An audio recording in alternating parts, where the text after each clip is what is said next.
Hey everyone, it's BDF44 coming at you with another video. Alright, so this is what we're looking at. So Kevin Love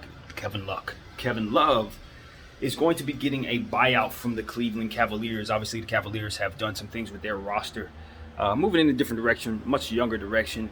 They picked up Lauri Markkanen today, so he's pretty much going to be Kevin Love for them from here on out. And because of it, they can kind of just let him go on and try to sign with a contender at this point. So the tea leaves are showing that the Lakers are on his mind. He's just followed a bunch of Laker people. We know what that means on Instagram. He followed Phil Handy. He followed Kobe's old account. He followed Russell Westbrook. He followed a couple other people too. So he's very much making the Lakers a part of his wish list at this point. I don't know if that means that he's imminent to sign. I've actually seen this kind of stuff before where a guy starts following people on IG thinking he's going somewhere and he doesn't end up there. I've seen that maybe once. I think I've seen that before. So it doesn't necessarily mean he's coming, but it does look like that's what the tea leaves are showing us. This is a long time coming. You know, Kevin Love has been stuck on a bad contract for as long as he's been in the league. I think it's one of those situations where he came into this league going to Minnesota. Minnesota picked him up early in the draft. He overachieved like crazy. Coming out of UCLA, turned into somebody who looked like he was going to be one of the greatest players to ever play the ball, ever to play the game. Like, he just came out capable of rebounding and scoring and doing things with his huge size, because at the time he was more of a chubby guy. And chubby Kevin Love was one of the greatest pure stretch fours you'll ever see in your entire life. I had the privilege of seeing him in that Clipper, the game, the infamous Clipper game. He shot them down in Staples Center at the buzzer. I was there for that. It was one of the most glorious moments of my sports living because I was able to sit in a suite in the Staples Center and watch him kill my hated Clippers. I hate them very much. To hear that whole arena go quiet, you could hear a pin drop. You see his arms stretch out after he made the shot. It was legendary stuff. It was one of those situations where he's living out his career in Minnesota early on, making all-star teams, doing stuff like that. But, the team sucks. Minnesota's a terrible organization historically. So, most players who've played there have struggled there, and he's no exception. Despite putting up all kinds of crazy numbers and doing great stuff, statistically, he wasn't able to lead his team at all to any type of success. So it was a weird situation. Of course, we all remember LeBron James headed back to Cleveland, and they were trying to figure out how they can, put together a team. And that so happened to be a situation where he can get signed and traded out of there. Now, back then, it was rumored that he would probably try to go to the Lakers then, when he was in his prime, when Kobe was still on the team. We were going to try to get him because everybody knows he's from Santa Monica, and this would be a homecoming situation for him. I don't know if people realize this. I remember hearing this when he was drafted, but I think his dad is one of the Beach Boys, the 50s group that was very, really famous and had a whole lot of success. He's related to one of those guys. So, he has home roots out here in LA. It's always been a situation where you knew he was going to try to find his way home, just like a lot of players. And that Cleveland situation kind of derailed his career into an entirely different direction, because suddenly Cleveland turns into a contender overnight, ready to pay him max money to come in and play with LeBron James and accompany them to the success they ultimately had. That situation kind of had it so that he ended up having success there, thus signing long contracts that he earned in Cleveland during their championship success. But unfortunately, the team hasn't been any good since. He's just kind of been stuck there on that contract. They can't move him. He can't get out of there. Just, kind of just one of those things where that's the stories right there. Every year they've sucked. So as a result, he hasn't really had a big role pretty much since LeBron left. Even though his role has been big, they're not playing for anything. So he doesn't finish seasons, long stints with injury, stuff like that. When a team's not winning, the main players on the team tend to almost be collateral damage for that. Because even if they can play, like let's say it's a playoff game, they injured, they play through that. On a bad team, they're going to shut you down. And that kind of stuff was happening to Kevin Love a lot. And they draft people, bring in guys like Larry Nance. Obviously, they drafting guys constantly on top of them, making it so that they had a big man logjam pretty much his entire tenure there. So that was another thing that was working against Kevin Love throughout his career. So this is just what happens when And it's one of the things that made me kind of make my channel, believe it or not. Looking at the league and the paths that certain players take in their careers, yes, they make a lot of money. They get a chance to do what it is they love to do. But the organizations and the situations they find themselves in just don't end up very good during the time that they're there. And, that's why I speak of keeping the books clean and making sure teams are balancing their caps so that the teams can be fluid, so that players can come and go and have good tenures everywhere they go. But nevertheless, this is a situation like that where Kevin Love ended up with Cleveland and Minnesota the entire time. So how could he possibly have had the type of success that maybe he would have had if he would have been somewhere else? Now, obviously, LeBron James is the total monkey wrench that you throw into that entire situation. Him coming to Cleveland got the man a ring. But ultimately, aside from that, and that's a big aside, his career hasn't gone the way that his talent would allow it to had he played for a more consistent type of situation throughout the entire of his career. So now is the first time he gets a chance to come up for air, believe it or not, in his entire career. Free agency never existed because of that situation that popped up with LeBron. So he literally never even faced free agency even back then. And when free agency came back around, he immediately was offered a bunch of money, and that's that. Kevin Love, for all his skills and all of his talent, has literally never picked his situation in his entire career. Not handpicked anyway. So of course, if someone offers you a bunch of money, you're going to take it. But all of his situations have sucked, with the exception of the championship Cleveland era. And so it would be great for him to be able to end his career on a winning situation in an environment that he chooses. He's already, obviously the money's there, so he should be good in theory. He should never have to worry about a dollar. Now it's time to enjoy wherever you play. He's already won a ring, so there's no chasing of the ring in that situation. It's time to come home. I understand that he probably doesn't have a whole lot left. This is not a situation where you're asking him to come in to be a rim protection or come in to play no defense or nothing like that. You never would ask him to do that. But what you can say is a player like Kevin Love has championship experience with LeBron James, knows where he needs to be on the floor for a LeBron James-led basketball team. And his skill set is one of someone who doesn't really need to do anything but shoot the ball.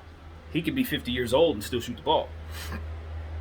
Kevin Love is not going to have a time in his life when he's on earth where he can't shoot. So open shots for everyone on this team, the type of talent that we have. All you got to do is stand in a spot and be ready to shoot the ball when you catch it. And Kevin Love is one of the better spot-up shooters of this era, period. And not only that, but again, synergy with Bron. That's huge. So, yeah, man, I mean, are there other options that can help us? Yeah. I like a guy like James Ennis. You know what I mean? I think he can do a little more for you defensively. Probably play 4-3 and give you some of the similar production that Kevin Love will give you at this stage. I don't think Kevin Love is obviously somebody who's better, but at this stage in his career, you just don't expect Kevin to give you a whole lot. So that's going to be the thing for me. What kind of shape is Kevin in? If so, he knows basketball. He's going to be like a coach on the floor for us, so that'll help a lot. And it's just going to be a situation where you're more so looking for him to do things like that.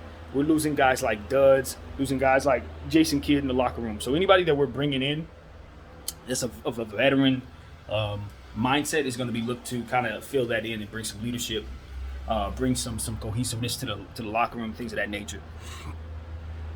So I know for a fact Kevin Love is going to be helpful with that. He's one of those guys where he's had a rough road. He's someone who's been championing his mental health and making sure he takes advantage of that. He's talked about having battles with depression and things of that nature. So it's time for a win. For a guy like Kevin Love, obviously at home, wearing purple and gold in an environment that is of leisure, and that's ultimately what it's about. So, yeah, man, I'm optimistic. It's a decent signing. Push come to shove, just like most of the vets on this team. If for some reason they don't have anything left, we simply waive them. It is nothing to it, because there's none of these guys are guys that we're relying upon to really do much of anything other than shoot the ball. The players that we have are such high usage, those trio, to where a lot of these guys, they're not going to even get opportunities to really get consistency on this roster. Unless injuries happen, obviously COVID can happen to any team, so that could be a thing. But other than that, the guys we have are so high usage. It's going to be about Russell Westbrook, LeBron James, and Anthony Davis. And everybody else is pretty much standing in corners, catching and shooting, or they're coming in with bench units that have nothing to do with those three players, and they have an entirely different set of things to do. That's how I envision this basketball team going, because once those three are in the game, it's all about those three. And then you got to take into account THT is going to be featured as well. He's probably going to be the fourth most important player on this roster, because the Lakers did pay him. They look at him as part of their future after Bron, and we know that his skill set of that is somebody who can do well with the ball in his hands. So it's going to be interesting to see what happens as the season progresses with this team. But if we bring in Kevin Love, that's yet another expert shooter with championship and all-star caliber status. Very, very happy to have him on there. Fits right in with the age and the timeline and all that. So that's not going to be a problem. Not going to be a problem. I know that DeAndre Jordan was a guy we were looking at. If you're asking me if I'd rather have DeAndre Jordan or Kevin Love on this roster, with all due respect to both players, I ain't expecting nothing out of either one of them. I'm not expecting anything at all. So it's like, if I'm the GM, I'm not signing either one of those gentlemen. Respectfully, I'm not. So it doesn't matter. Now, could we use DeAndre Jordan's size and rebounding a bit more than, say, Kevin Love's shooting? No. No. The answer is no. We need as much shooting as possible. I know a lot of people are like, we need a center. We need center. We need to make sure we have centers. Nah, bro. And I'll tell you why nah, bro. Because what you have is the ability to move Dwight to the center position, AD to the center position. We can move players around of different calibers to have small ball lineups that work out just fine. DeAndre Jordan, I'm not sure he's going to give you a lot. Now, if you take a DeAndre Jordan type, like let's say you want to give me Time Lord or something like that. It's one of my favorite players to reference on this channel. Robert Williams III. Let's say you give me him. He's a younger version of DeAndre Jordan. Of course, I want that over Kevin Love. But then again, if we're weighing DeAndre Jordan versus somebody who can do what Kevin Love can do, a younger player of that nature, and I'm going to go with the skill set of the shooting. It doesn't matter to me, to be honest with you, when I consider both of these players, because there's so much behind them, so much time behind both of those guys. I'm not looking at them to really be anything other than coaches on the floor, both of them. DeAndre Jordan is a guy who's going to come in and rebound the ball, like I said, dunk the ball, one of the more durable players of his generation, which is why he's intriguing, because even though he's older, historically, like LeBron James, like Dwight Howard, they just play forever. They play through a lot. So even though DeAndre Jordan in his later age has had some injury issues, you still consider his durability as an attribute for your team. However, he doesn't stretch the floor at all. You're not expecting him to shoot no threes. Free throw shooting is not his thing. And I have questions about why the Nets are cutting ties with him. If the Nets can't use him, why can the Lakers? Is my question about DeAndre Jordan. Because their situation is the same as ours. We're playing for the same thing. We have the same situation, same type of cap space to deal with. Why don't they want the player? If they don't want the player, I don't want the player. That's how I think. I don't know if that makes any sense. Sometimes that's going to be wrong, but that's how I look at that. That's the same team as us, basically. Working with the same stuff. And they don't want the guy? We don't either. So that's where I am with that. Keep an eye on Rondo. He's still a guy that the Lakers could bring in as well. Again, another player who's it's been rumored that he's done, more or less. Guys who saw him with the Clippers, I didn't see him play with the Clippers basically at all.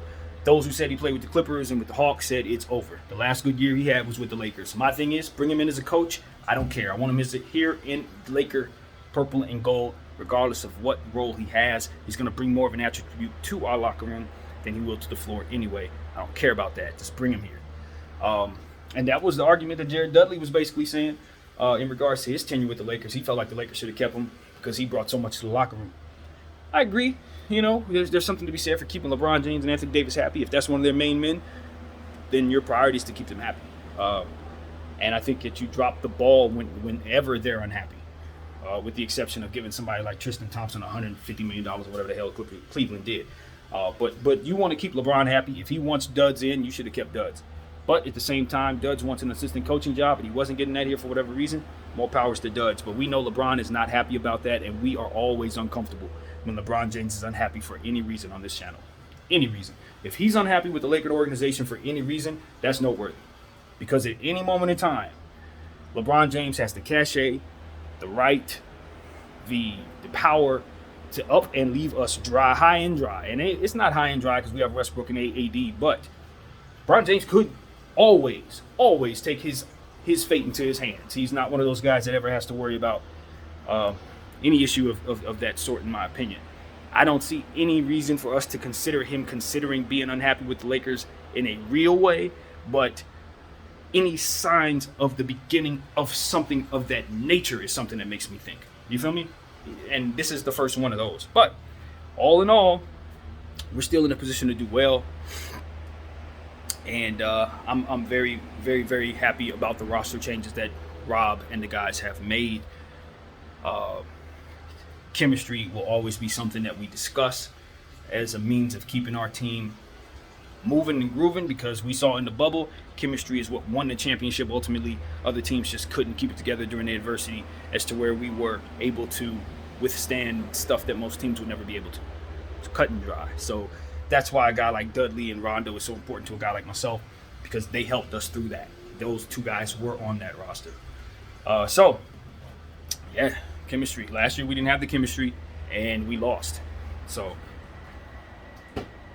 yeah. That's what I got, man. My name is BDF44. I thank you all for watching. I am out.